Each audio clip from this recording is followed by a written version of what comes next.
Hey everyone, welcome back to the channel.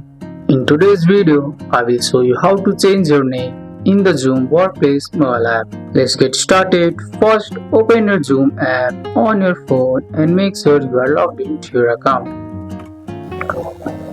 Once you are on your home screen, tap at the top left corner. Here you can see tap on Home. Once you are on your main profile, tap on My Profile.